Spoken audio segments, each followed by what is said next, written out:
Primeiro de tudo, agradecer, né, o convite e a temática para poder vir falar sobre esse tema. Eu acho que, de certa forma, isso não vem no isolado, obviamente, a discussão do Valdomiro e a forma como surgiu. Isso também dialoga com outras temáticas que eu sei que a Fiocruz tem discutido, sobre o próprio uso de tecnologia para a área de atuação de vocês, né, e os impactos que isso tem relacionado. E o ChatGPT, obviamente, talvez ele chame muita atenção porque lida com uma coisa que nós, seres humanos, né, gostamos muito de dizer que parece muito único nosso, que é a própria linguagem, né? E a forma de como isso, de alguma forma, toca, né, a cada um de nós, eu acho que é importante, mas eu trago aqui, primeiro de tudo, tentar desvendar um pouquinho do que acontece nos bastidores. Vou tentar ser relativamente rápido e didático, tem alguns elementos, até para vocês compreenderem que não existe milagre, né, nos resultados que são alcançados lá pelo chat GPT. Né? Então, eu vou começar tratando de um tema que talvez já tenha aparecido aqui nesse mesmo seminário que acontece nesse auditório, em outros momentos, que tem a ver com... Aqui, Tá passando? agora foi. Tem a ver com aprendizagem de máquina, né? Então, quando a gente fala de aprendizagem de máquina, em geral, a gente está falando de tentativa de fazer uma indução de um modelo, né? Esse modelo, de alguma forma, ele vai mapear entradas e saídas e eu preciso ajustar parâmetros nesse modelo, né? O paradigma hoje que a gente utiliza isso é utilizar quantidades cada vez maiores de dados para que esses parâmetros possam ser ajustados, para que, de alguma forma, o modelo, a partir de uma dada entrada, ele gere uma saída segundo aquilo que ele foi treinado para realizar, né? De forma um pouco mais sofisticada, a gente tem normalmente duas etapas bem claras. Uma etapa que a gente chama de ajuste de parâmetros, que seria uma etapa de treinamento, onde eu forneço dados para poder, de exemplo de entrada e saída, e depois uma etapa onde esse modelo é eventualmente avaliado, ele pode ser colocado em produção para que ele possa produzir, né, e eventualmente fazer as predições esperadas. Né? No projeto aqui com o professor Washington do Pato Spotter, isso é utilizado, por exemplo, para analisar imagens da própria patologia renal, né? Então, a partir de uma imagem, quero que ele me dê um rótulo para aquilo. Eventualmente, diga se a imagem está normal, se não está normal, o que é que tem, ou eventualmente destaque os glomérulos, seja lá o que for que esteja ao redor disso. A gente pode fazer isso para diversas tarefas. Então, a gente pode fazer isso para diversas tarefas, para além da tarefa propriamente dita de lidar com imagens, e eu vou dar alguns exemplos, né, a partir do que a gente encontra, né? Talvez aquilo que tenha tido o maior avanço nos últimos anos é lidar com imagem propriamente dita, né? Então, quando a gente fala lidar com imagem, aí que eu tenho um exemplo, por exemplo, de reconhecer pessoas, né, atores aí do filme do Jurassic Park, né? Eu posso reconhecer esses atores em imagem, mas eu posso reconhecer laranjas, bananas, também em imagem, o que era um grande desafio para a área de computação. A qualidade dos resultados que existiam, né, algumas décadas atrás, né, uma década e meia mais ou menos atrás, eram muito ruins e, de repente, houve um avanço brutal na qualidade do que era oferecido. A capacidade do computador, de fato, conseguir reconhecer elementos, pessoas e imagens cresceu muito, ao ponto, em alguns, obviamente, desafios, dado algumas configurações, ele conseguia alcançar acurácias superiores ao ser humano em reconhecer e dizer o que que tem nessa imagem, né? Uma tarefa relativamente simples, né? E os impactos associados com isso, né? E, obviamente, já se discute muito, há muito tempo também, os limites que existem para isso. E como, eventualmente, ele erra também em casos que nenhum ser humano erraria. Mas isso aqui é tão trivial, mas como é que ele está errando? Mas isso tem muito a ver sobre qual é o modelo que está rodando por trás disso. Um exemplo que vocês devem usar corriqueiramente, talvez nem sem perceber, é quando sua caixa de e-mail separa o que é um e-mail legítimo de e-mail de spam. Né? Isso é feito também por aprendizado de máquina e vocês eventualmente até reforçam e ensinam o modelo. Olha, isso é spam. Não, isso aqui não é spam. Tire de minha caixa de spam. Não era para cair aqui. Né? Então, isso também é um processo de aprendizado de máquina que está acontecendo. O que a gente vê agora, né, talvez para além das imagens, é falar do que a gente chama de modelos de linguagem. De alguma forma, existe a ideia de que eu tenho um texto de entrada e eu espero, de alguma forma, um texto de saída ou um modelo de saída, né? Ou, às vezes, o modelo em si, a representação que a gente chama ali de representação numérica, ela é de interesse porque a máquina não sabe lidar com semântica, né? Essa coisa que nós, seres humanos, lidamos com a pragmática, com a semântica da linguagem, isso ainda não é de domínio da máquina e ela precisa de números para essa coisa. Então, a gente precisa inventar uma representação numérica, e essa representação pode ser obtida através desse modelo. Um dos primeiros modelos é o que a gente chama de saco de palavras, que para nós seres humanos não faz o menor sentido, é eu pegar um texto, recortar todas as palavrinhas como se fosse com uma tesoura, né? E aí eu tenho um saco de palavras soltas que não estão mais em ordem, e aí eu faço uma representação na forma de um vetor. Se a palavra está no texto, eu boto um, se a palavra não está no texto, eu boto um zero, e eu digo que isto é uma representação de linguagem. Se eu entregar para qualquer ser humano este vetor que está aí na direita, com essa ordem de palavras, né, com essas palavras, sem nenhuma ordem, com zero e um, eu não consigo nem entender do que trata o texto. Se as palavras estiverem completamente embaralhadas, não faz o menor sentido para nós seres humanos. Para a máquina, isso já é bastante útil, já foi um dos primeiros grandes avanços em termos de representação de linguagem para a máquina. O que a gente vê agora, né, principalmente a partir das chamadas redes neurais, são tarefas onde a máquina começa a modelar um pouco diferente a linguagem, né? Um dos precursores aí do ChatGPT, já entrando na temática, né, é um artigo que foi aí desenvolvido aí em 2003, se eu não me engano, né, onde uma tarefa era uma tarefa relativamente simples. Dada uma sequência de palavras, ele tem a tarefa de predizer qual é a próxima palavra, né? Então, ele tem uma sentença aí. Em inglês, os estudantes abriram os seus livros, dos seus laptops, dos seus exames, das suas cabeças, das suas mentes, né? Então, a máquina pode atribuir probabilidade a cada uma dessas palavrinhas aí e, eventualmente, ela vira uma máquina de adivinhar palavras. Dada a sequência de palavras, adivinha qual é a próxima, né? Então, essa ideia de tentar completar. A parte interessante disso é que isso, de alguma forma, começa a fazer a máquina, se eu tenho um grande volume de frases que eu coloco para ela aprender, para poder fazer essa predição, ela começa a modelar matematicamente, através de um vetor numérico ali, né, o que poderia ser essa próxima palavra e representar de forma mais compacta linguagem, né, ao contrário daquela representação anterior que era baseada somente em zeros e uns. Aí depois surgem tecnologias como esta, né, não só de dar uma sequência de palavras, né, as primeiras palavras para prever a última, mas eu posso oferecer palavras, né, de contexto e pedir para a máquina prever a próxima palavra, ou fazer o inverso, dado uma palavra, me diga em que contexto, quais são as palavras de contexto que poderiam estar associadas a essa palavra também. E aí a coisa vai se sofisticando, né? Mas basicamente sempre a mesma tarefa. A tarefa é predizer a próxima palavra, predizer uma sentença, ou predizer um texto. Dado um texto de entrada, predigo o que vai acontecer. E aí a gente entra no chat GPT, mas que ele tem um precursor. Na verdade, o chat GPT gerou muito mais zoada, digamos assim, na imprensa do que o precursor dele, no qual ele se baseia, que é o GPT-3, né? Então, esse nome chat GPT ele não é à toa, ele vem, na verdade, construído em cima do GPT-3, que significa transformador, né, pré-treinado gerativo, ou seja, ele é capaz de gerar coisas, né?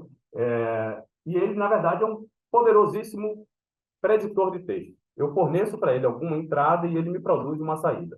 O interessante é que eu não preciso mais escrever uma palavra, eu posso dizer para ele, ó, dada a minha pergunta, preveja uma resposta.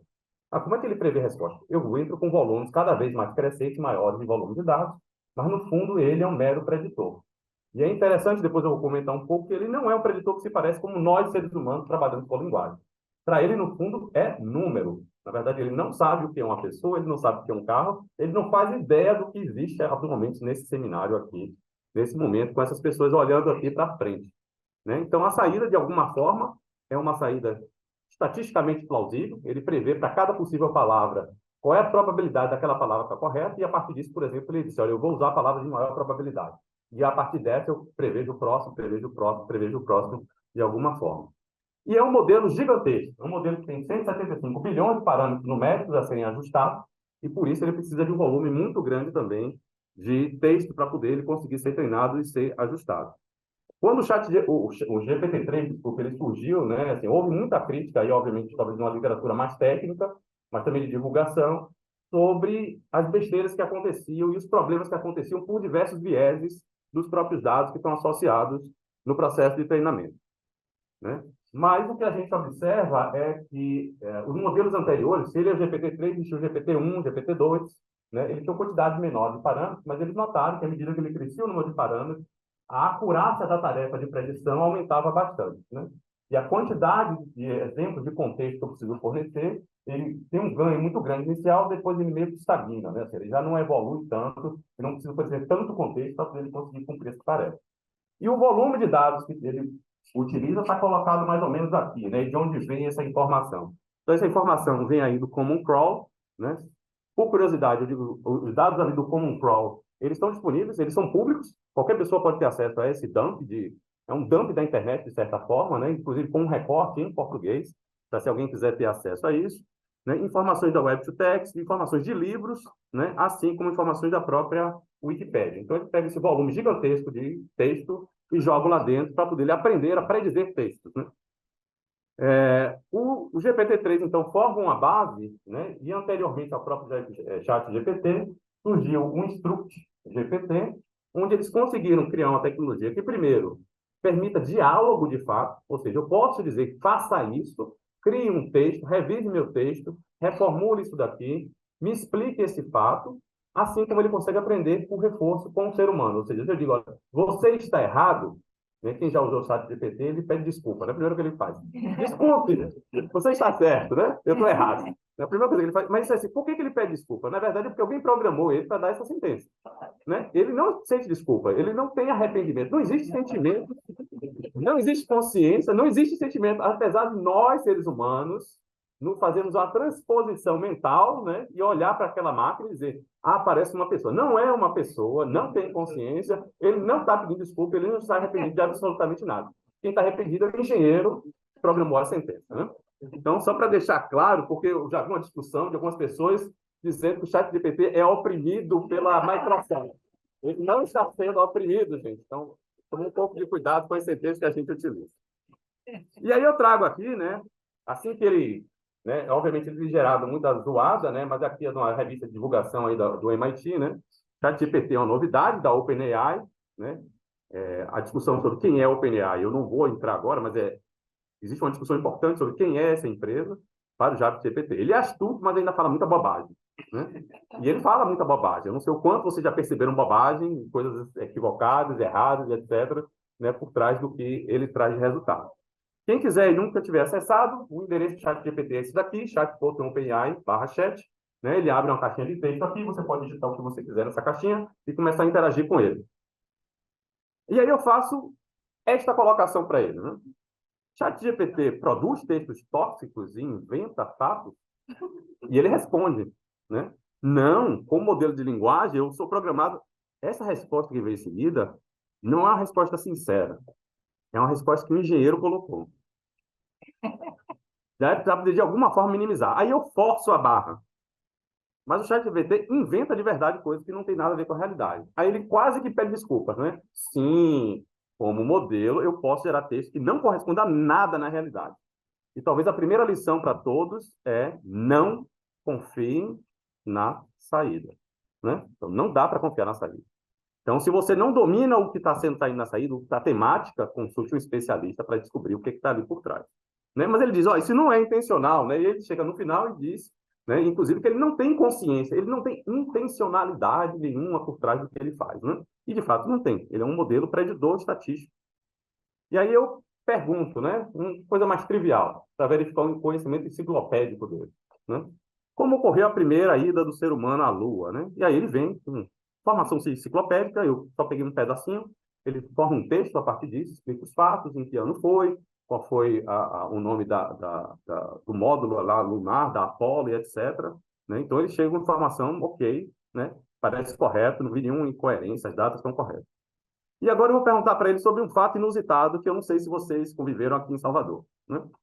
Me conte sobre o episódio de uma tempestade de neve com areia em Salvador, no Brasil. E ele inventa o fato. De fato, ocorreu um episódio incomum em Salvador em 2019. E ele vai explicar, inclusive, o princípio climatológico que poderia ter criado isso. O que é um absurdo, mas é de uma autoridade na forma como ele faz o discurso, que assusta, porque ele escreve com muita precisão, sem gaguejar, né, sobre isso, e ele vai continuando explicando os fatos, dizendo que a areia poderia ter saído do Saara, que aconteceu uma inversão térmica, que não sei quanto, e ele bota ano e diz que tem relatos de pessoas sobre isso. E aí, alguns de vocês vão se identificar, né? Como um patologista veicular, eu inventei essa expressão, pode usar diferentes corantes para avaliar estruturas de uma amostra de uma lesão no radiador. Um patologista pode usar diferentes corantes para avaliar a amostra de lesão. E ele vai, corante de hematoxilina e eosina, e ele vai dizer que permite avaliar o grau de danos celulares em lesões no radiador. Isso é grave. E eu vou dizer, isso não é novidade. Um dos primeiros sistemas de EIA, né, de fazer diagnóstico médico, chamado MAICIM, sofreu uma crítica extremamente forte por atribuir, se eu não me engano, sarampo a um carro. Né? Então, assim, isso já é uma crítica antiga, né, da década de 70 que a gente já tinha. E aí eu trago aqui, né, uma discussão filosófica de um experimento mental aqui, né, proposto pelo John Searle em 1980, criticando a IA naquela época, né?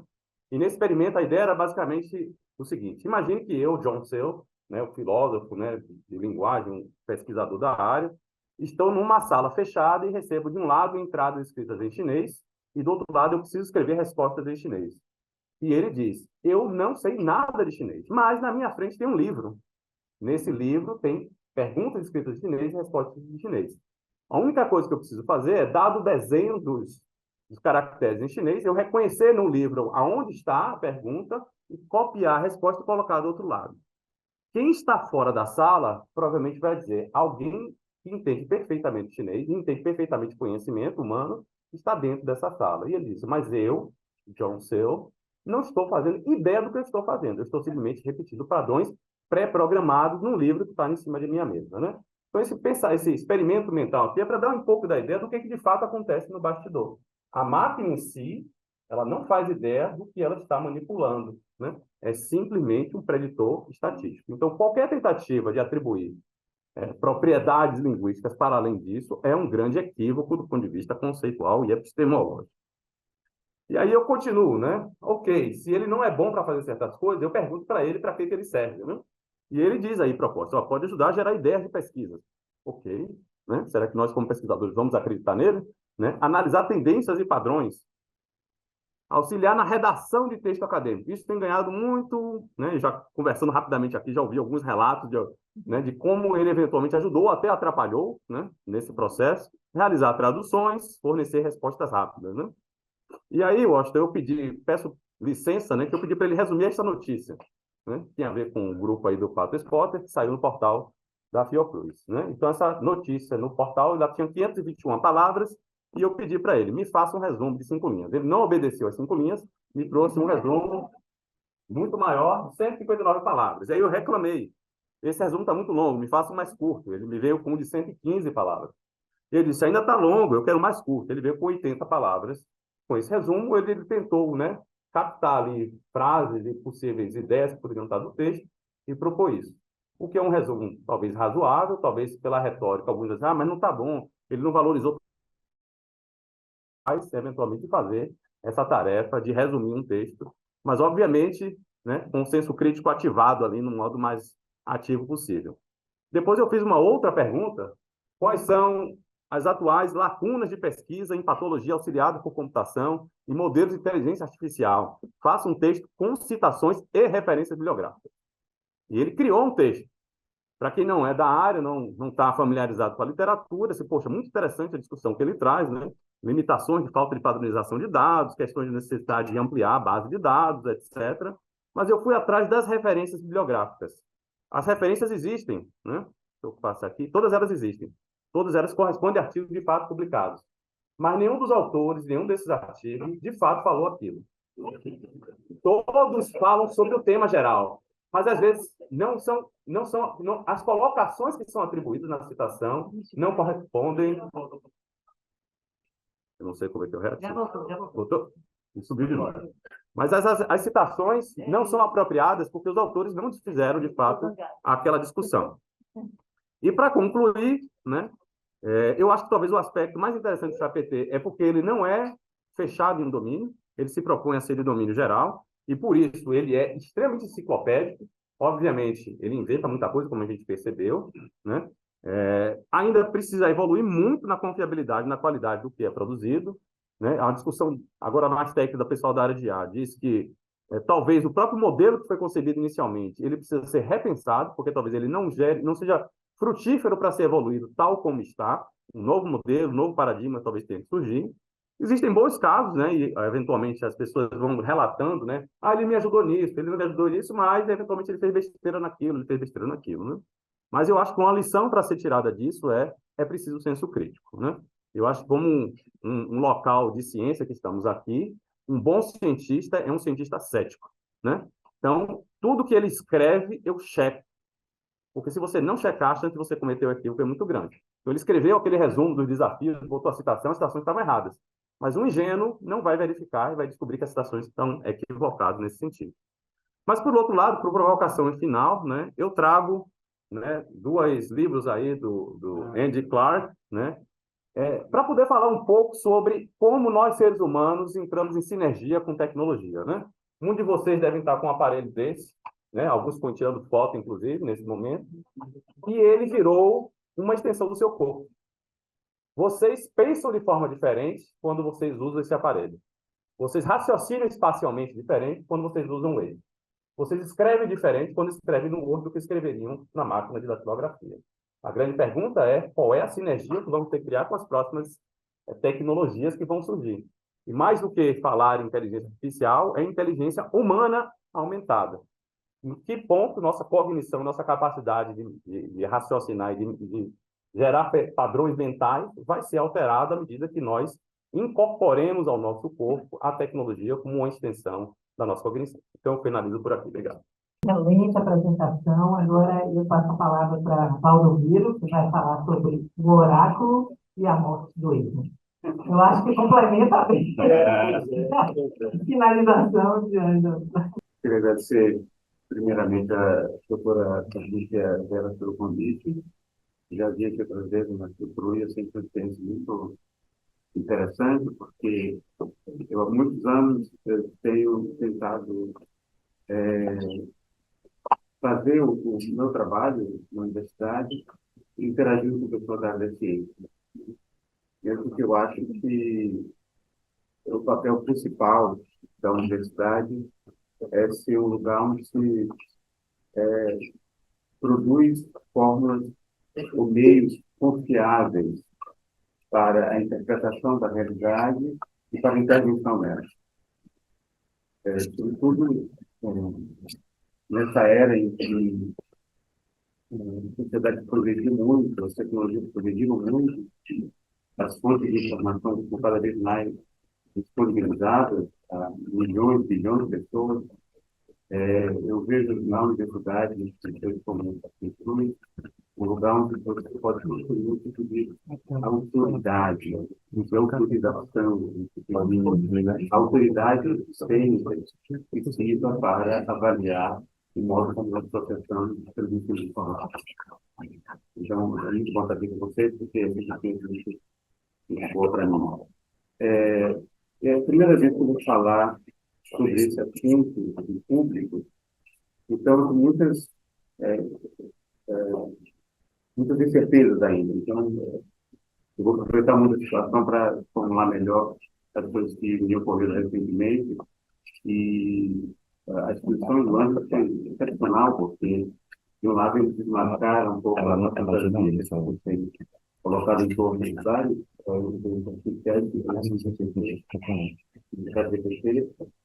e nos mostram um horizonte sobre como essas tecnologias podem ser utilizadas no futuro. A partir da perspectiva que eu vou defender aqui muito mais claramente com vocês, que é essa ideia de que nós, como agentes cognitivos, como pesquisadores e tal, precisamos formular uma perspectiva sobre como utilizar essas novas formas de organização da informação. Porque talvez elas estão tornando muito eu vi muito todas as escolas preocupadas com o GPT, os estudantes podem começar a fazer trabalhos, não fazer trabalho, depois pedir que a máquina faça. Pessoas da área de trabalho ficam preocupadas se as novas tecnologias vão ocupar espaços que hoje estão apenas ocupados por seres humanos, porque não apenas as máquinas vão operar atividades físicas, mas podem também atividades produtivas, né? E vejo muitas pessoas denunciando os erros que essas plataformas estão cometendo, né? Eu já tenho até eu tenho uma anedotário enorme sobre isso. Eu tenho falado muito em relação aos defeitos dessas tecnologias, os erros, os problemas que podem, os malefícios, né? Tem essa onda de pessoas que estão preocupadas como a tecnologia vai destruir a mente das crianças. Eu vou mudar de direção, eu quero pensar o sucesso. Eu tenho toda a certeza que esses equívocos, esses erros, vão ser resolvidos, né? As pessoas vão aprender a programar melhor, vai chegar um momento em que as próprias máquinas conseguem aprender a se organizar internamente, e elas vão cumprir a função, que é a função fundamental que nós esperamos que ela faça, que é ser uma fonte confiável de informações. Certo? Eu tive uma única experiência com o chefe do BTP, que só uma experiência com ela. Eu não gosto muito de tecnologia assim. Então, eu peguei um tema sobre um artigo que eu escrevi há uns 4 anos atrás. Um tema exclusivo de epistemologia, né? E tem um autor, tem um tópico, e aí eu fiz a pergunta bem elaborada para o chat. E, e a resposta que ele me deu foi absolutamente correta. Certo? Então, eu tinha escrito um artigo em que eu usava certos argumentos, porque você sabe como é que é a fórmula de um artigo científico, né? Você tem que definir o tópico, você tem que ir nas referências principais, dizer, olha, fulano disse isso, fulano falou aquilo, tal, tal, tal, e eu chego a tal conclusão. Então, todas as fontes e os argumentos que ele me apresentou estavam corretíssimos. Inclusive, se eu pego o meu artigo, publicado em 2018, e comparo a sequência dos argumentos, está perfeito, está correto. Eu acho que a tendência dessas plataformas é cada vez mais não errar. Certo? Inclusive, um dado que o Ângelo deu até agora que me deixa assustado, porque são 62 bilhões de livros que ele pode ter acesso. Eu não sei se vocês conhecem a história de um rapaz chamado Aaron Swartz, foi lá do MIT. Ele conseguiu encontrar um dispositivo que ele poderia entrar em revistas acadêmicas, pegar os artigos e para disponibilizar, porque ele era de um movimento do conhecimento free. Todo mundo deve ter acesso ao conhecimento. Ele foi descoberto, foi processado e foi condenado. E ele se matou. Ele cometeu suicídio. Ele virou um tipo de herói, o pessoal que é mais nerd e tal. Que a ideia dele era disponibilizar uma base de dados de cerca de 1.000 revistas científicas para que qualquer pessoa pudesse acessar. Alguns aqui usam coisas parecidas, eu não vou dizer qual é, porque não é contra a lei fazer isso. Né? Recentemente, foi divulgar um dispositivo desse, postou sair no jornal, no mesmo dia que estava fechado. Né? Então, quem não tem dinheiro para assinar uma revista ou para pagar $45 no artigo, ou comprar um livro que custa 90 euros, por exemplo, às vezes esses sistemas, é que é contra a lei. Certo? ChatGPT não.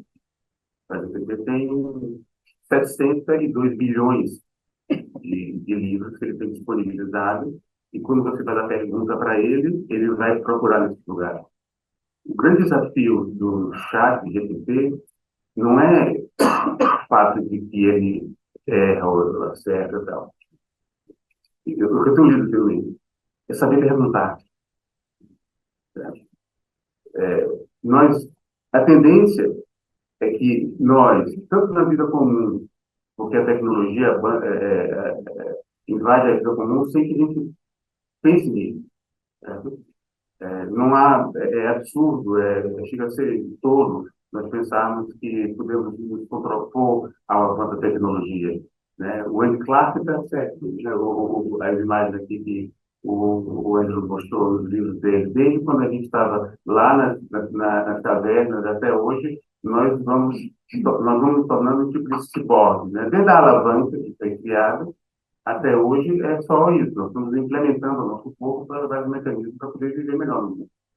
Então, não há essa coisa de pensar que podemos nos contrapor à tecnologia. Por isso que a preocupação hoje em torno desses dispositivos é isso. Nós, enquanto agentes cognitivos na vida comum, ou enquanto pesquisadores, devemos aprender a perguntar melhor a essas fontes.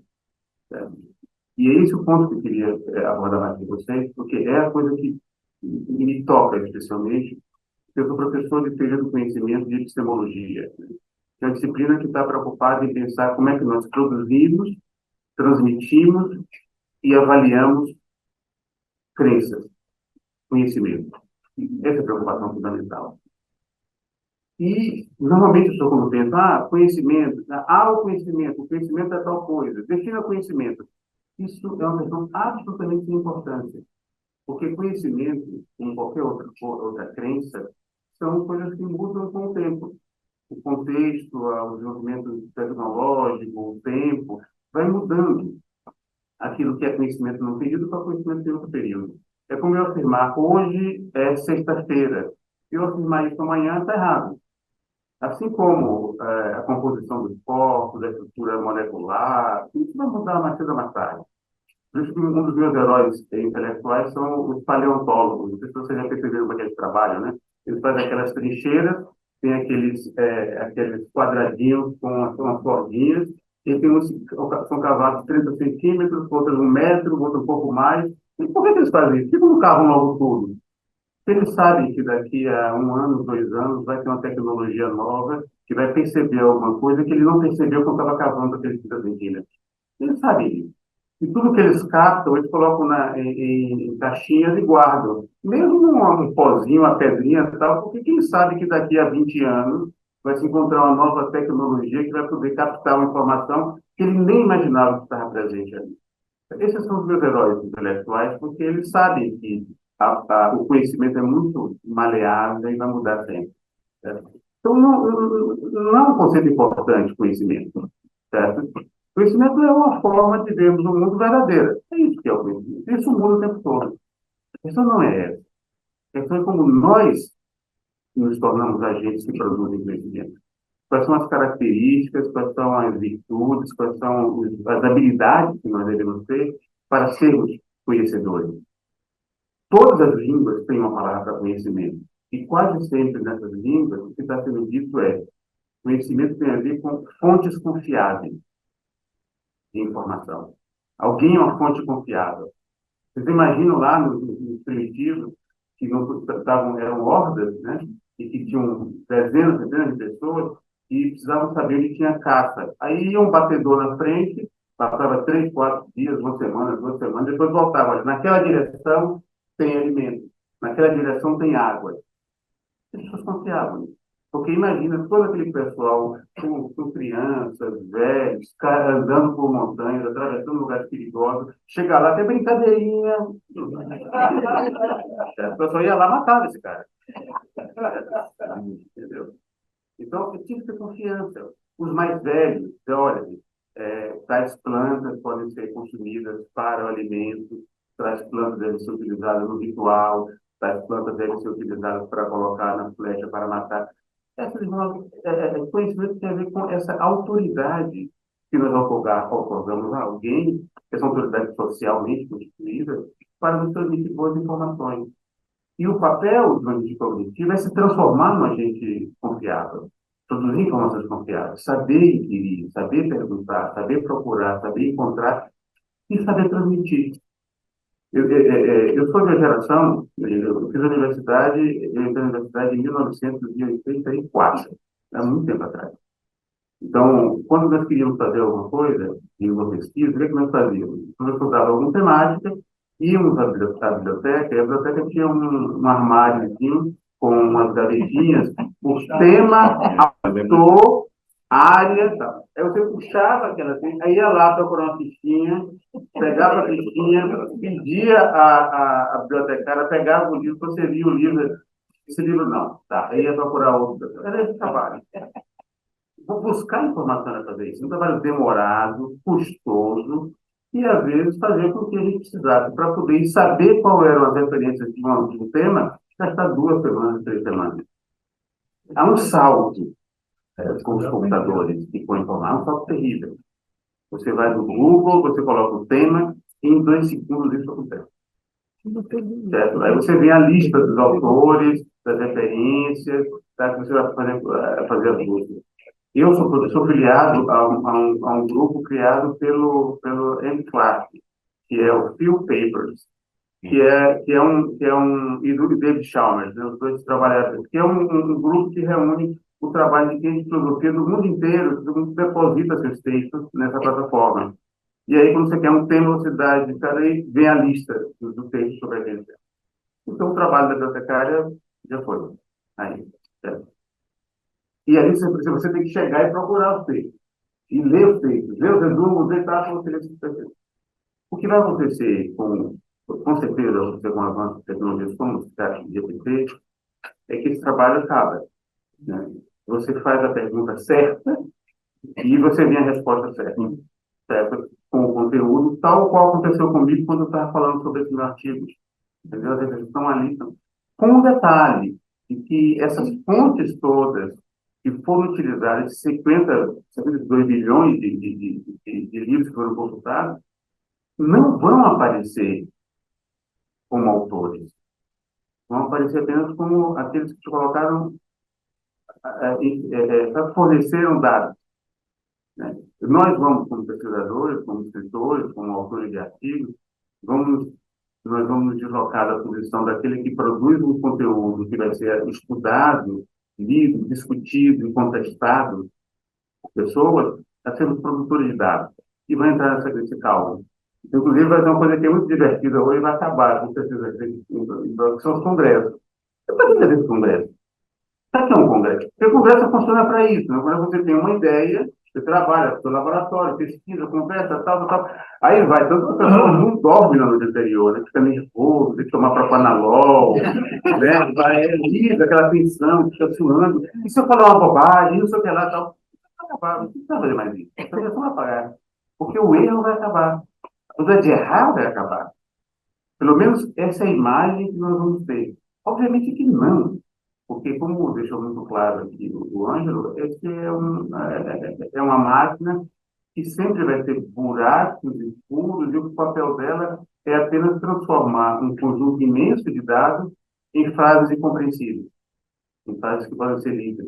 Eu não sei qual vai ser o limite, porque eu jamais imaginaria que teria celular. Eu me lembro do Star Trek, que tem aquela comunicação lá do Spock, tá? Tudo isso, um dia vai acontecer, mas não celular. Assim, para você ficar com a imagem, então, eu nunca imaginei. Então, não sei o que vai acontecer no futuro. Mas eu acho que a tendência, que é uma coisa que eu falo no final da fala dele, é que nós, enquanto agentes cognitivos, tenderemos a nos acomodar às novas formas de tecnologia, como sempre tem acontecido. Nós já usamos computadores hoje sem nem imaginar. Fazemos as buscas do Google, né? Sem nem estar pensando o que estamos fazendo ali. Nós vamos adaptando. O celular participou da nossa vida como, diz, uma extensão natural da nossa própria existência. Nós nem conseguimos imaginar uma vida sem isso. Certo? Então, nós vamos nos acomodar a isso, com certeza.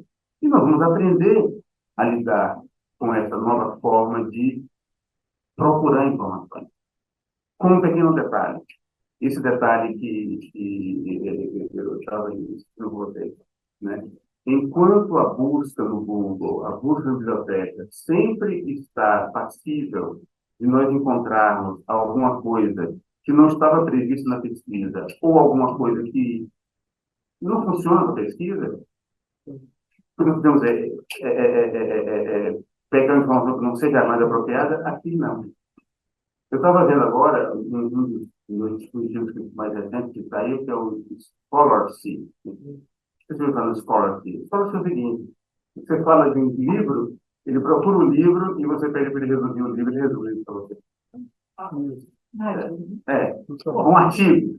Vocês já fazem isso. Sim. Não me digam que você não vai, vocês fazem, porque quando tem aquela revisão de bibliografias, vocês vão lá nas fontes, pegam os resumos dos artigos e vocês não leem artigos. Certo? Não leem artigos. Não venham para a consultoria porque vocês não leem mais artigos. Vocês leem por resumo de artigos. Certo? No limite, há um artigo muito interessante, você lê um.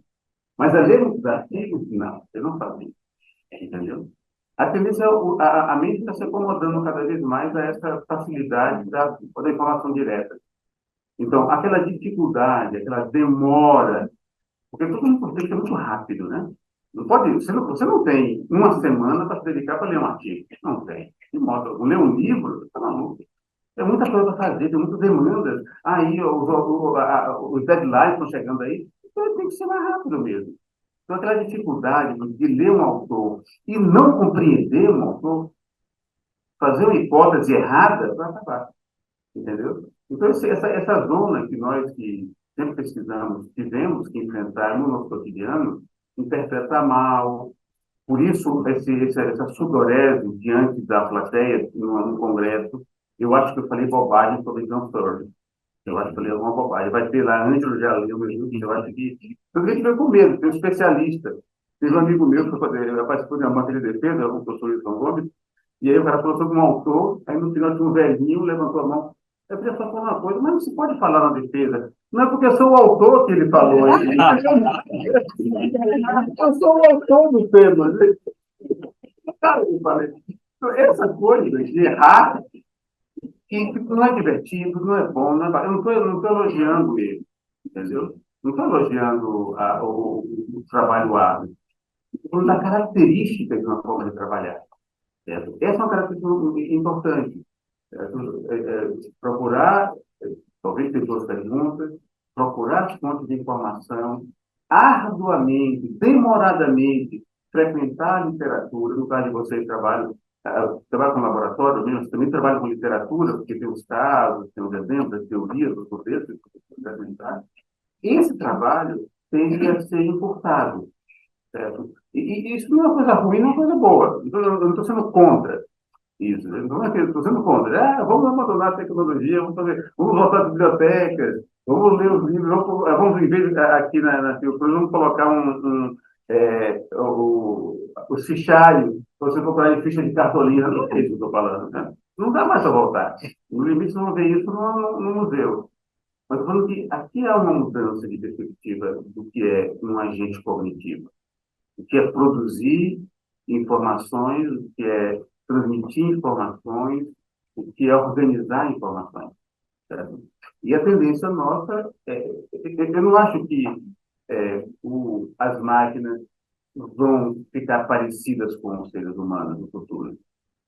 Eu acho que nós, cada vez mais, nos parecemos com elas. Certo? Nós recebemos informações, e, lamentavelmente, algumas coisas muito divertidas vão cedendo, certo?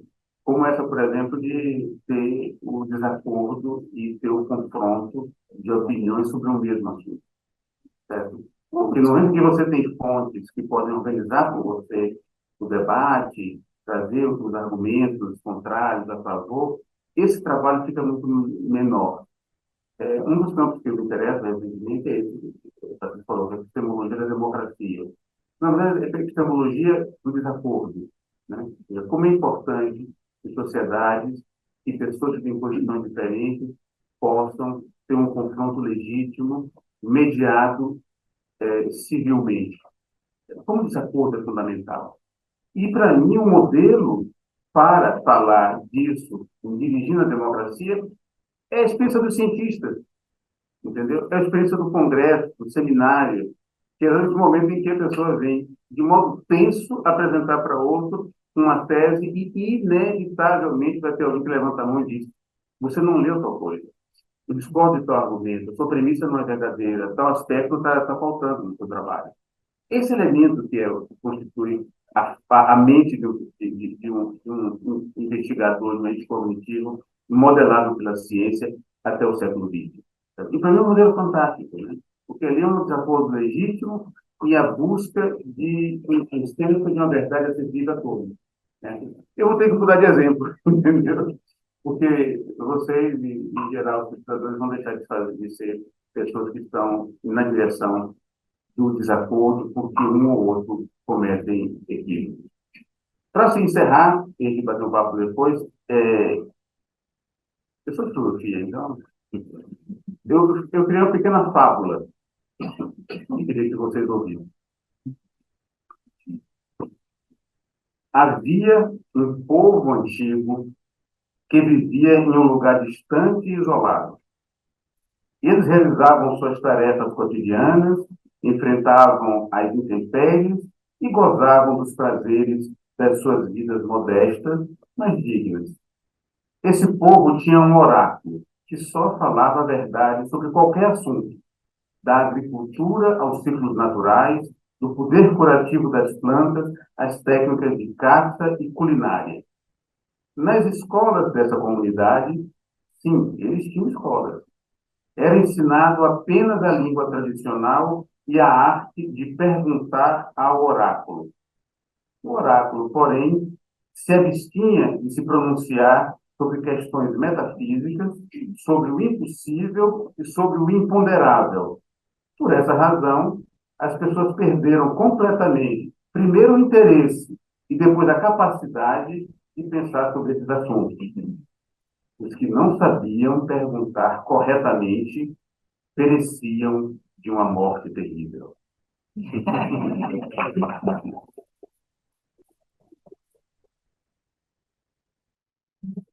Muito obrigada. Então, agora eu chamo os dois convidados. Excelente, Valdomiro. Adorei. Pensei que você ia brigar com o chat GPT. Vou perder? Eu vou perder.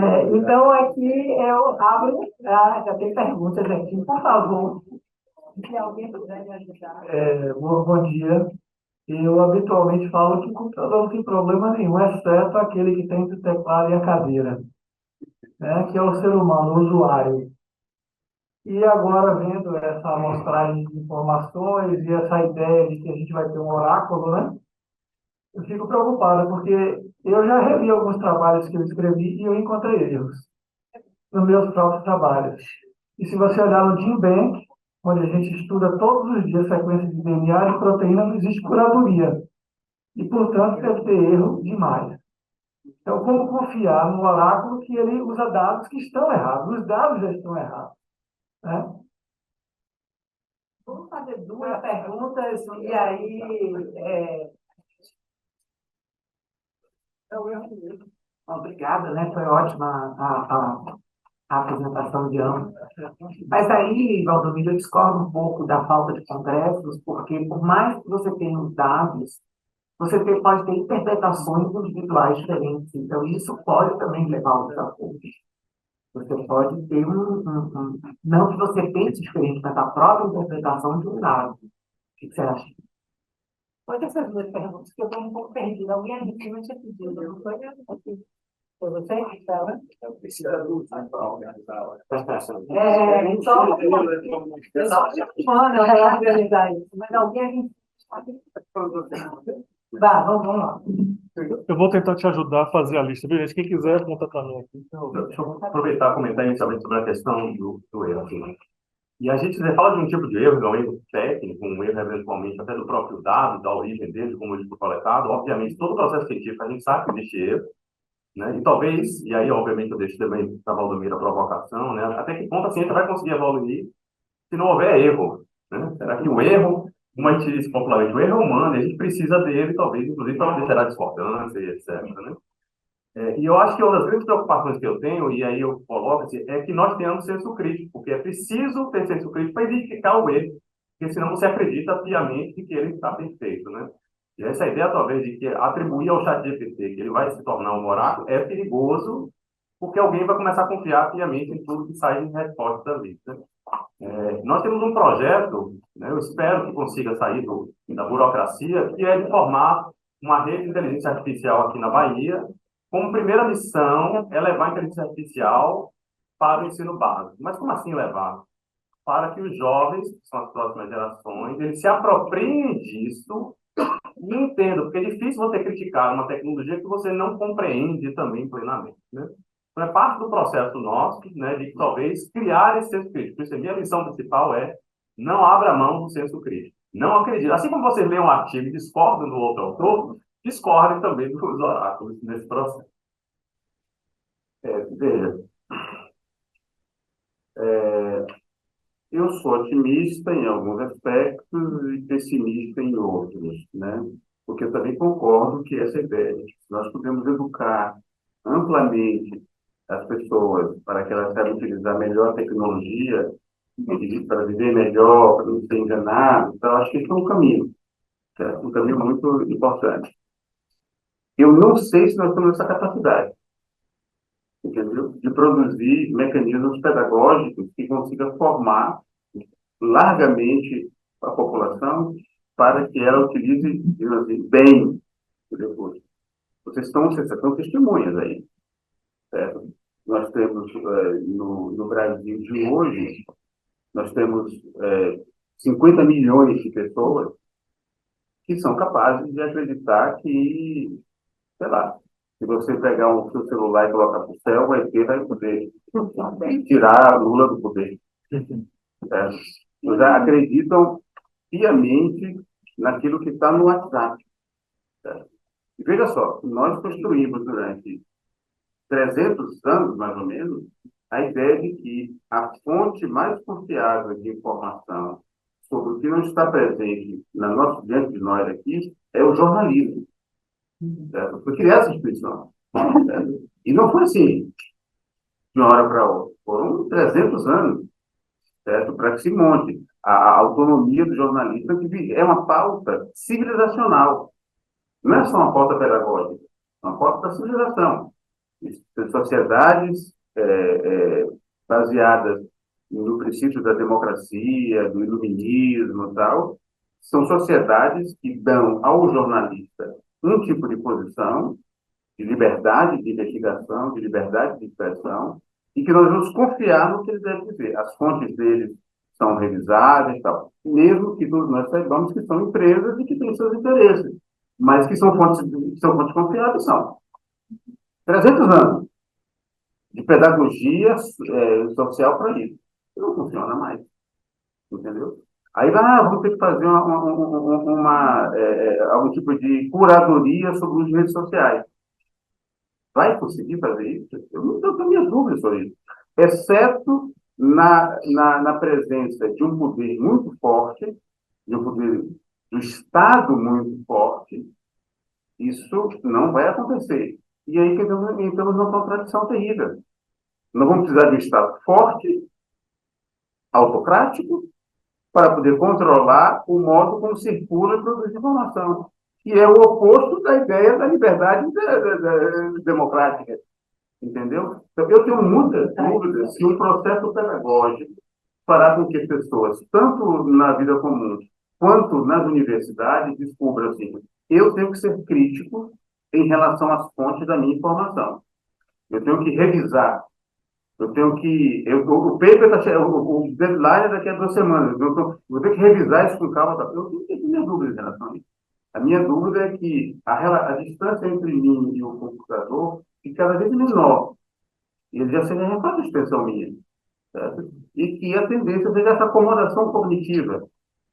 E que, não que a gente eleja o oráculo, não é que eleja. A tendência é que nós estejamos nos acomodando a esse formato, certo? As fontes estão ali, é muito mais fácil, muito mais acessível, e em geral acerta.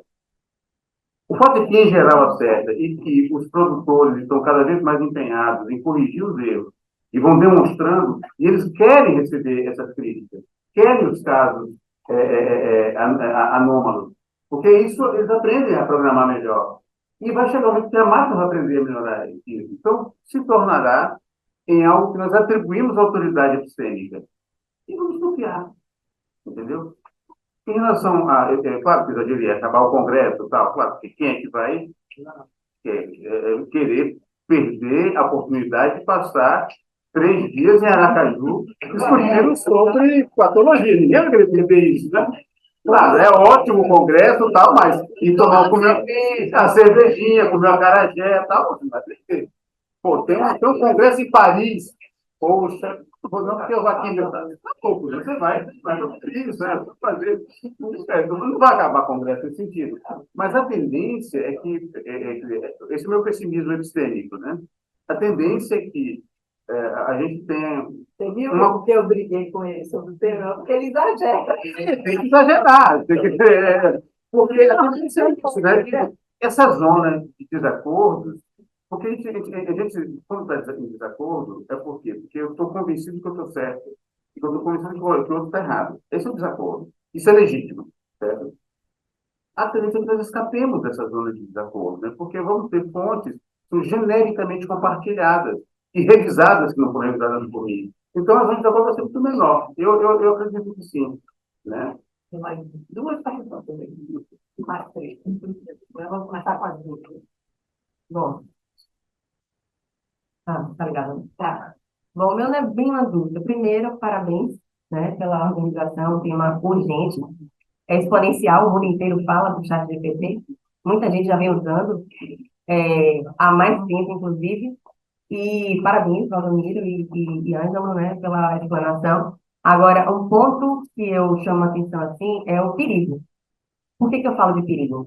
A tecnologia é sempre muito bem-vinda, né? Tudo que ajuda, tudo que otimiza o processo, o fluxo, tudo que a gente consegue produzir com agilidade, a gente ganha tempo para outras coisas. Mas o problema que eu vejo hoje, eu critico, e que eu já comentei com os alunos sobre isso, do chat GPT, é, é chegar em um momento da incapacidade de pensar. É aquela história de você fazer até uma boa pergunta, mas se acomodar na zona de conforto da pergunta, sendo que a construção é feita de bloquinho em bloquinho. A pesquisa, aquilo de pegar na biblioteca, olhar o conteúdo, fazer essa busca, isso faz uma construção sólida. Base, é a base, é o conhecimento da base. E isso vai se perder se não tiver o compromisso, cada um com si, a curadoria agora de cada um. O que quer da vida? Você quer ser um ser da zona de conforto que não pensa, mas que vai ter as melhores respostas? Ou você vai ser um ser pensante crítico que vai usar a ferramenta para otimizar? Então, é só uma forma da gente pensar com criticidade. Alan. Vamos de dois, dois. Alan, Figueira. Bom, a própria sessão científica, como estamos aqui, para mim é, de certa forma, um signo, um exemplo da situação com a tecnologia, como a gente conseguiu acesso a essa possibilidade de cada um na sua casa participar de um congresso, um seminário, e voltou atrás para querer estar presencialmente, querer participar, passar o nervoso de falar, né, como eu estou aqui agora, mas é algo desejado que a gente sente, né? De ter esse contato, e eu acho que com a tecnologia muitas vezes acontece isso, de vai e de volta, né? Então, talvez no futuro, não sei se isso se aplica, vai se valorizar mais aqueles erros, aquelas questões do texto que mostram a autenticidade, que aquilo não foi produzido de forma automática, a gente está valorizando os erros de português ou os erros de comunicação, porque é um comentário, não é uma pergunta, é uma situação interessante, que o ser humano volta sempre para aquelas raízes, né? Está indo e voltando com relação à tecnologia.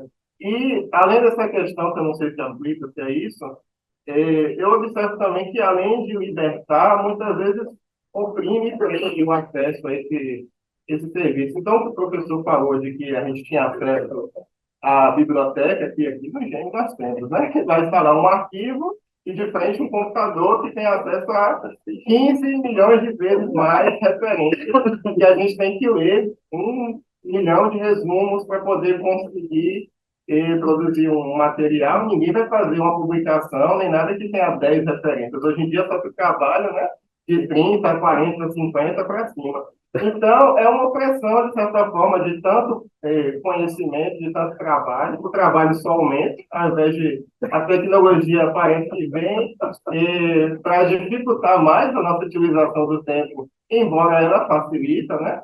Então, isso também é uma contradição que eu queria trazer para levantar comentários, né? Que ao mesmo tempo que facilita, dificulta, ao mesmo tempo que liberta, oprime. E ao mesmo tempo que nós avançamos, a gente sempre quer voltar, de certa forma, em alguma medida, para as raízes, né? Então, a gente veio aqui presencialmente, porque estava cansado de ter reunião online, não aguentava mais olhar para o computador, como a professora comentou no começo, né? Era só para trazer de comentário. Vamos responder essas duas, depois a gente Vou começar pela sua colocação. Eu acho que é importante, eu acho que um evento desse tipo, e obviamente eu me coloco também, a gente fez esses eventos, eu acho que também para os pós-graduandos, né? Se fosse fazer reunir só os pesquisadores, tá, assim, ele teria uma outra concepção, né? Mas, assim, é um ambiente de debate e de amadurecimento, né? Para a gente conseguir. E estando aqui, a gente pensando em pós-graduandos, sempre como também pessoas que estão sendo, digamos assim, estão aprendendo o ofício, né? Nós já deparamos com todos os problemas que vocês já se depararam, com as angústias todas em outro nível, e essa angústia sua eu acho que é muito clara, porque hoje, inclusive, não se aceita que você não cite o artigo que foi publicado ontem. Você não pode mandar para a revista devendo a revisão bibliográfica do mês passado. Porque, assim, mas você tem acesso, a informação já está pronta, né? Quando eu fiz o mestrado no Unicamp, eu fiz uso de Comute, eu ia para a biblioteca pegar... Eu não sabia que é Comute, não sabia que é Comute, assim. E era uma dificuldade enorme fazer uma revisão bibliográfica, e aí se aceitava um certo nível de aprimoramento do conhecimento de literatura. Hoje em dia não se aceita mais. Mas talvez, ele ficou muito feliz na hora que ele coloca, né? Talvez justamente porque nós estamos inundados de tanta informação, é difícil ter acesso a toda ela. Né? Então, se nós não temos tempo, não temos capacidade, não temos como nos debruçar em tanta coisa, eu preciso de alguém que pelo menos me resuma a vida do que aconteceu. E a gente ensina os alunos também a ler títulos, que você fala do ler só o resumo, às vezes ele só lê o título e o nome dos autores. E a partir disso ele exclui da revisão bibliográfica dele pelo título e pelo quem escreveu. E nós temos um desafio maior ainda que a professora coloca, eu também sou professor do pessoal da computação, né, de metodologia de pesquisa, é fazer literatura cinza. E dizer para ele que tudo que está na internet não pode ser confiado. A professora foi publicado na internet, eu juro, não sei da onde. Você sabe que revista é essa? Você tem que ser suspeito para descobrir quem foi que publicou. Ah, mas tem a chancela da Springer. E daí que tem a chancela da Springer? Isso não quer dizer mais nada hoje, praticamente. A gente tem dificuldade de transmitir para eles o que é confiabilidade, mesmo no meio científico. Nós descobrimos que tem cientistas que não são confiáveis. E isso parece um absurdo para a sociedade, mas a ciência não está num palanque acima da verdade. E aí tem que dizer, não, a ciência não está acima da verdade. Nós não sabemos nem sequer se alcançamos a tal verdade. Então, é uma dificuldade muito grande que nós temos, que envolve desde a educação científica, a preparação dos novos pesquisadores, para que eles não cometam os erros que nós já cometemos também, né, e repetir, mas que é fácil, não, não é fácil. Né? E, novamente, entra o processo de, alguma forma, tentar, pelo menos, a próxima geração de cientistas sejam melhores cientistas também nesse processo. Comute. Vou explicar aí para os mais jovens o que é o comute. Era o seguinte, né? Você tinha na biblioteca uma área que tinha microfilmagem. Aí você procurava revistas da sua área. E tinha lá, a bibliotecária oferecia as fichas microfilmadas das revistas. Aí você ficava assim procurando, tipo aqueles filmes de detetive dos anos 50, que ficava no jornal, né? Aí você procurava e encontrava uma revista. Aí você pegava um papelzinho que estava do seu lado e escrevia o título, o nome da revista, número, pá, tal. Aí você chegava na bibliotecária, eu quero esse artigo.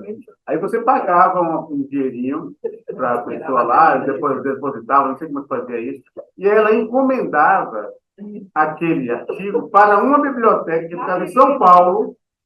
Exatamente. Aí a pessoa lá de São Paulo recebia o pedido, aí fotocopiava com uma marca d'água que não fazia.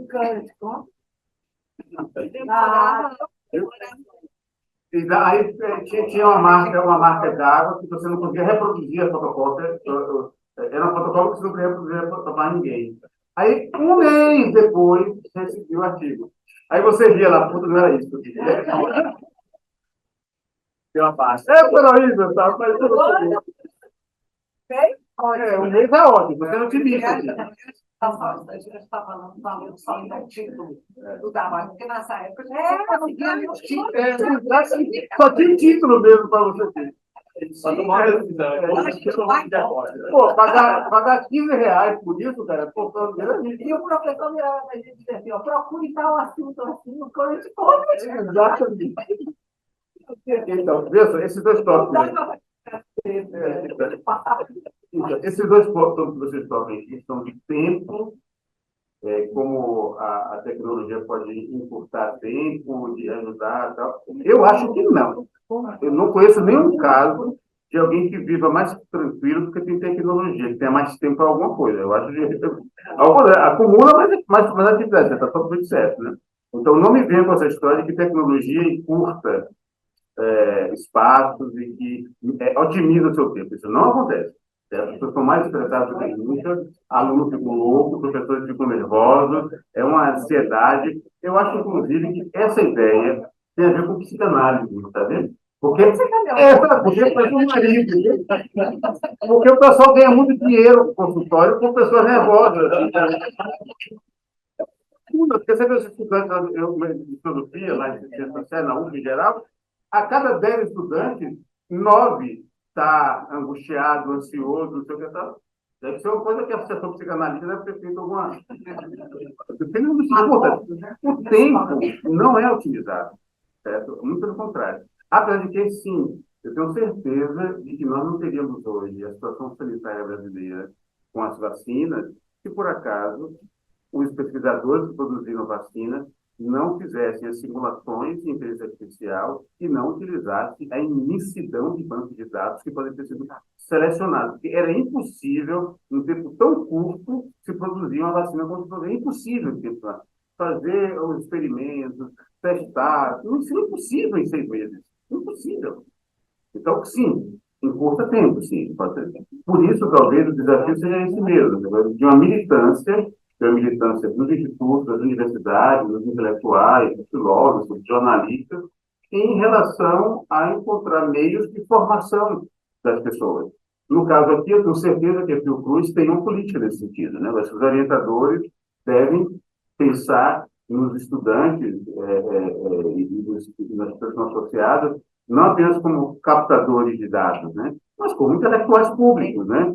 Pessoas que são capazes de discriminar fontes de informação, participar de debates, confrontar-se, certo? Eu tenho tido muito essa ideia de intelectual público, né? Porque eu acho um desperdício de tempo a pessoa passar 4 anos na universidade na graduação, 2 no mestrado, 4 no doutorado, e essa pessoa não aprender como a sua participação na sociedade tem um valor diferente. Entendeu? É alguém que tem a capacidade de organizar informações em um nível diferente do senso comum. E ela pode produzir informações de outro nível também. Então, eu tenho uma absoluta certeza que, se nós militarmos nessa formação de pesquisadores, não há competição possível entre pesquisador e máquina. A máquina vai ser uma ferramenta mesmo, certo? Mas isso depende de uma militância severa, né? De políticas públicas para isso, de recursos financeiros para isso, né? Para que você tenha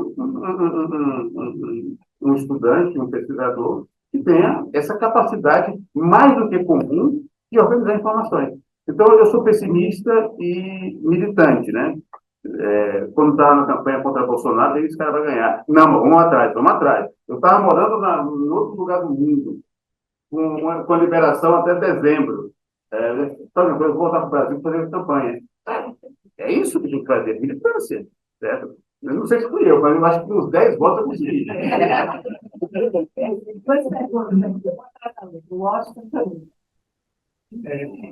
Eu queria agradecer a vocês, tá? Queria agradecer a vocês pela conferência de cada um, e eu acho que foi muito ilustrativo. A primeira pergunta, tá ouvindo agora?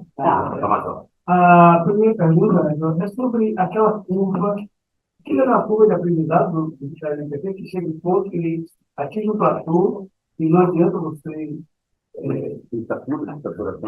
demonstrar uma curva. Posso responder rapidamente? Vou aproveitar, então. Aquela curva, na verdade, é uma curva de um lado, ele tinha a acurácia, a outra era a quantidade de exemplos de contexto, ou seja, a quantidade de contexto que eu preciso fornecer para ele alcançar a acurácia. A acurácia dele é medida se ele fez a predição correta de qual é a próxima palavra, de qual é a próxima sentença daquele referado. Então, o que se notou é, se você fornecer muito mais contexto, isso não necessariamente vai levar a melhores resultados. Olha, tá. Ok. Aí a perspectiva é melhorar a maneira como ele trabalha, existe uma perspectiva de revista, ou se você conviver com isso. E aí tem uma outra questão que toca, que quando me falou, a questão do conhecimento surgir de dados confiáveis. Eu não sei se isso é realmente verdade, porque a gente tem várias vezes de que o conhecimento surge justamente porque o cara não sabia muito do que estava trabalhando. Quando eu estou numa frase sobre teologia do século XX, não foi dizer, toda teologia do século XX vem de leituras erradas de Kierkegaard, etc, etc. Claro que é uma desses exageros, mas tem muito disso também. Então, eu acho que uma dose de erro é importante para que você saia daquele ponto que todo mundo grande fazendo da maneira e, às vezes, isso vem com leitura errada. E aí, eu não sei, a gente tem exemplos do chat do GPT que são muito bons e tem exemplos que são catastróficos. Mas isso que a gente tem no mundo também. Você pega o Google hoje, tem que saber viver no mundo, porque independente do estilo que você coloque, você vai ter informações que são ruins. E aí, você tinha também, conversando com pessoas, e etc. Eu não sei se essas ferramentas estão tão boas que reproduzem o mundo, se a gente fazer um mundo melhor, com ferramentas melhores. Então, é essa a questão. E vai ter sempre um grupo de pessoas que vai, eu acredito que vai ter sempre um grupo de pessoas que vai usar a informação naquele limite que realmente é desastroso. A gente quer formar pessoas que não façam isso, que analisem de outra forma. Eu acho que essa é a ênfase. Mas tem um vídeo que eu fiz, acho que é Jean Baudelaire, a sombra da Maria e o Teó. E que ele pergunta quantas pessoas entendem de religião. Eu acho que é a mesma coisa. O entendimento de religião é para um nível muito restrito, tem um nível de melhor verdade para um nível muito restrito, e eu acho que ele tem que estimular os alunos a isso. Não sei, é um grupo de vista que você vê. Eu tenho um comentário só. Ângelo fala, a gente tem que manter o senso crítico, mas a gente tem que, para manter, a gente tem que ter um, né? Então, assim, tem que começar criando o senso crítico nas novas gerações, porque se a gente nem criar, não mantém. E se a gente mantém o senso crítico, é chegar numa apresentação e falar, eu discordo de você. E a pessoa que está do outro lado fala assim, ok, eu concordo que você discorde comigo. Então, eu sinto que a gente está perdendo tudo isso, a gente está perdendo o senso crítico, que a gente acredita em tudo que chega da primeira vez na nossa mão, não tem senso crítico para o WhatsApp, nem para o Google, muito menos para o chat, e a gente está perdendo a capacidade de discordar e de aceitar que alguém discorde e nos exponha de alguma maneira, né? A gente está o tempo inteiro fechado, querendo que todo mundo sempre concorde, sempre fique na miserável zona de conforto e que tudo seja muito fácil na vida. Então, eu vejo a fala de vocês com essa dupla preocupação, o senso crítico que não é mais criado e o desconforto que a gente não aceita mais sentir, porque a gente quer sempre estar bem na vida e etc. E outro ponto eu não acho que são deadlines que a gente tem o tempo inteiro, não acho que está pior, acho que sempre foi, talvez mais acelerado. Mas o que a gente tem é uma necessidade intensa de estar o tempo inteiro participando de coisas que não tem nada a ver, são irrelevantes, mas a gente acha que tem que estar participando daquilo e por isso a gente não pode ler um artigo, por isso a gente não pode ler um livro, por isso a gente pode contemplar a natureza, porque a gente tem que estar participando de alguma coisa em algum outro lugar, virtualmente, e aí todo mundo já sabe o que eu estou falando, porque a gente tem que estar lá e não pode estar aqui. Então, acho que a preocupação que eu vejo hoje é um pouco tripla nesse sentido.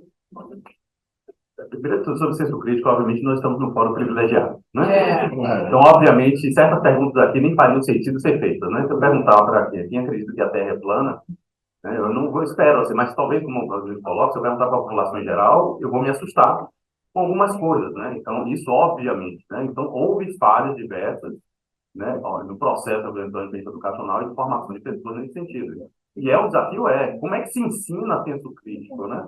Como é que nós repassamos, se nós, eventualmente, na escola, no ensino básico, parece que isso é irrelevante em muitos casos, né? O professor, na verdade, não, você tem que dar a resposta que eu disse, você não tem que pensar sobre a resposta.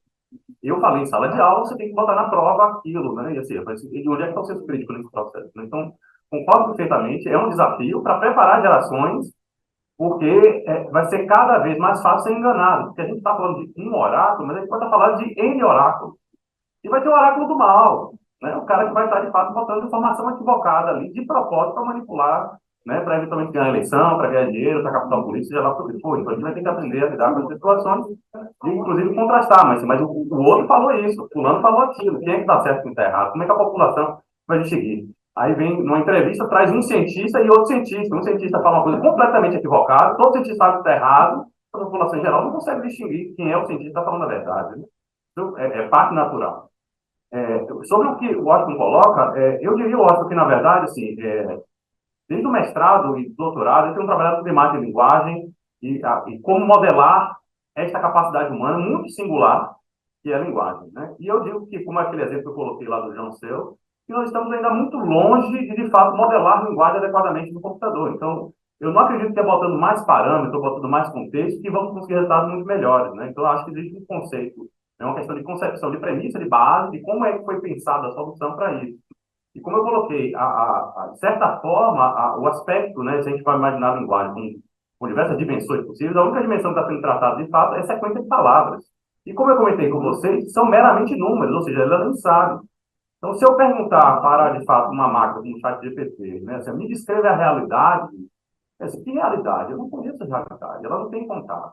E existe uma defesa que a gente faz, aí, obviamente, aí eu começo a trazer nas minhas próprias pesquisas, né, mestrado, doutorado, tem capítulos que são muito mais filosóficos, onde eu falo assim, mas o que é, como é que uma coisa representa a outra, que o João, com a semiótica, vem muito contribuir, assim, né? Nós não compreendemos ainda o fenômeno plenamente, discussões sobre qual é o modelo de representação, como é que coisas significam coisas, para que serve comunicação. Filosofia da linguagem está aí para falar de muita coisa sobre isso, né? Diversas teorias para tentar explicar isso. A gente não está nem sequer arranhando a superfície da complexidade real do que é a linguagem. Então, como é que eu vou ensinar uma máquina que nem eu consigo dizer exatamente como é que acontece? E nós temos capacidades inatas relacionadas à linguagem que nós não conseguimos compreender, que está dentro do nosso cérebro, e aí o próprio cérebro-mente vem junto. Então, nós temos um nível de incompreensão, inclusive, do fenômeno natural, mas do fenômeno artificial que está associado. Então, obviamente, eu digo que muito do que se alcança com a IA e com a computação não se parece com a forma como nós fazemos. O Waze não resolve o seu problema de rota da forma como você resolvia no mapa da quatro rodas, né? Ou nos mapas, ou perguntando para o taxista, ou parando nas esquinas, perguntando onde é que fica tal coisa. Ele faz de outro jeito, mas mesmo assim ele soluciona o problema. Né? O ChatGPT chega nessas conclusões fazendo cálculo matemático que não faz um absurdo em relação ao que nós fazemos, mesmo assim pode ser útil para alguma coisa. Então, talvez não ficar esperando que a máquina consiga reproduzir das coisas, mas tentar descobrir para que serve isso, então, né? Então, ele me ajuda a resolver algum problema ou não me ajuda a resolver? Ele me ajuda a trazer um artigo mais adequado na hora que eu boto a palavra, ou ele vai trazer besteira, né? Na hora que eu escrevo uma palavra na caixinha, seja no Google Scholar, na máquina da escola, seja lá o que for, né? Então, o viés, eventualmente, de utilidade, né? E isso entra na discussão, né? Inclusive sobre, né? Será que a máquina vai substituir, né, o patologista ou não vai substituir, né?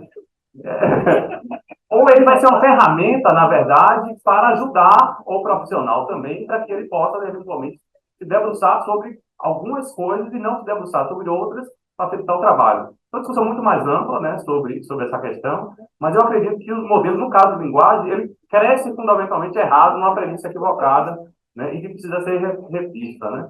E tem, assim como tem o Joe Seu, né, tem um pesquisador um matemático, um pesquisador do MIT, né, há muito tempo na área de IA, Rodney Brooks, que em 1990 ele escreveu um artigo com o seguinte título: Elefantes não jogam xadrez.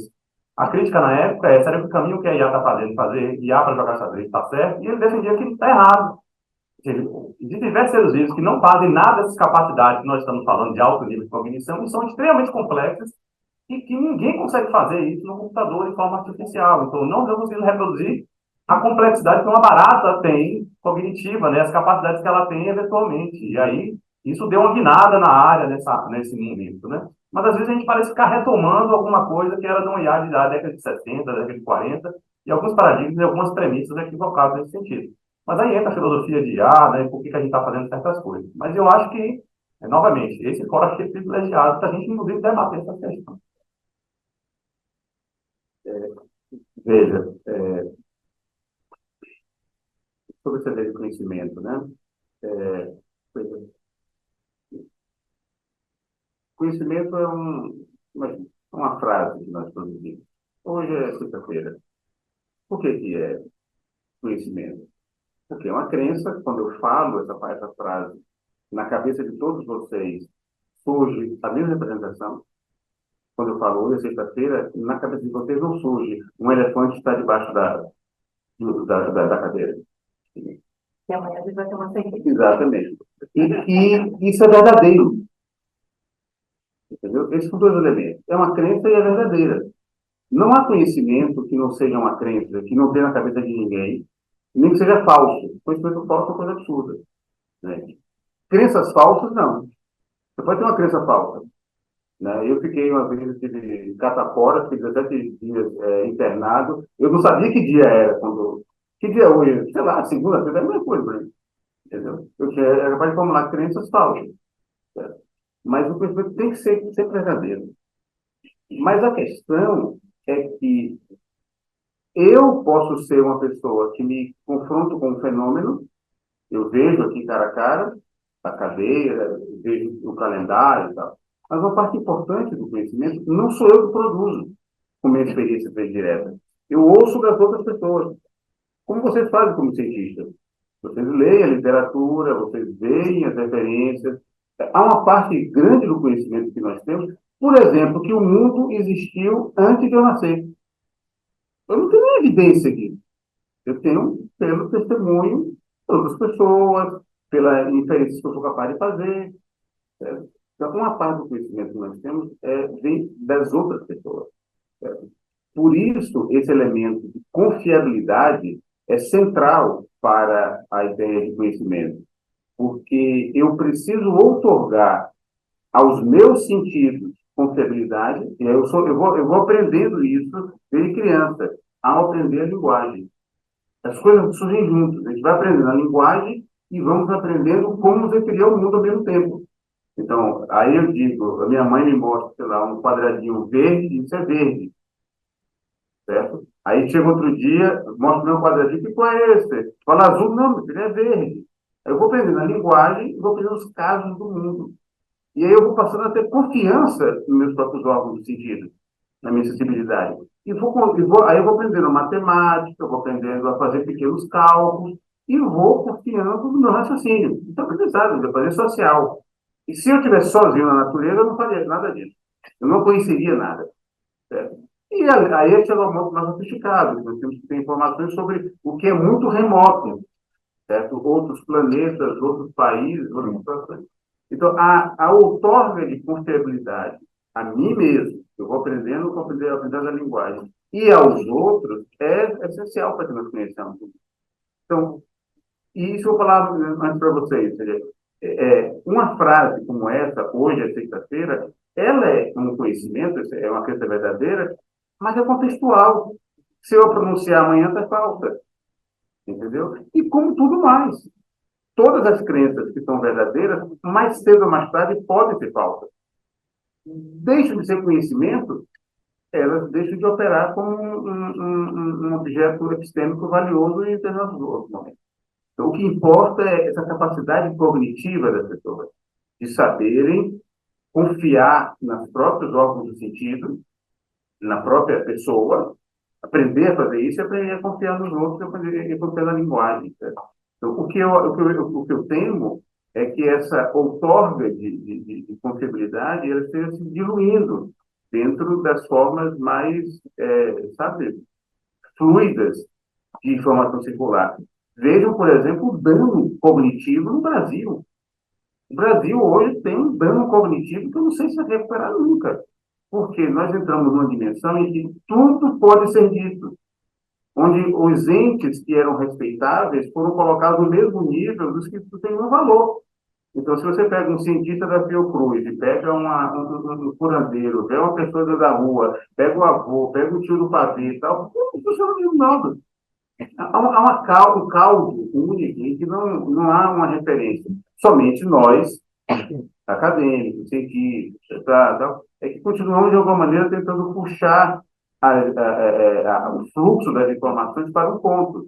A coisa que eu falo, quando eu vou dar aula de epistemologia, a primeira coisa que eu falo para os meus alunos é: vocês leem jornal?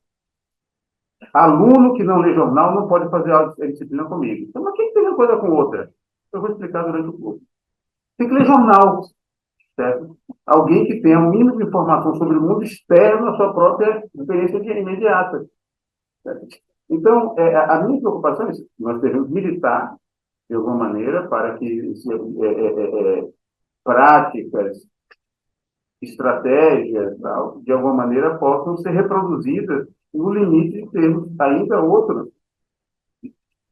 mentes que possam se reproduzir por aí nesse tempo. Agora, eu tenho muito pessimismo em relação a essa possibilidade em larga escala, infelizmente. Gente, tem mais duas perguntas, mas a gente está lá fora com um profissional para tirar a foto em homenagem ao Dia da Mulher, e está todo mundo lá fora esperando. Eu estou, assim, impressionada com a permanência do público nessa sessão. Eu acho que deve ter mais de 10 anos que eu não vejo, depois do horário das 10, um número tão grande de pessoas interessadas, olhando pouquíssimo para os celulares, para assistir essa discussão. Então, eu agradeço demais, fico muito feliz, e acho que depois da foto, nós, os professores, obviamente, eu vou obrigá-los, eles voltam diante desse público para continuar a responder aos colegas, alunos, né? E depois da foto. Pode ser, gente? Sim. Muito obrigada. Quem não puder ficar, não tem problema, mas quem puder ficar vai ser muito bem-vindo. Peraí. Ontem na imprensa a notícia era: a cada minuto 35 mulheres são agredidas. Certo? Então isso é um dado que é realmente escandaloso, e que não houve nenhum progresso na civilização, na modo civilização brasileira. Então, mais um elemento para a gente ficar aí na nossa militância, que é inaceitável. Vocês são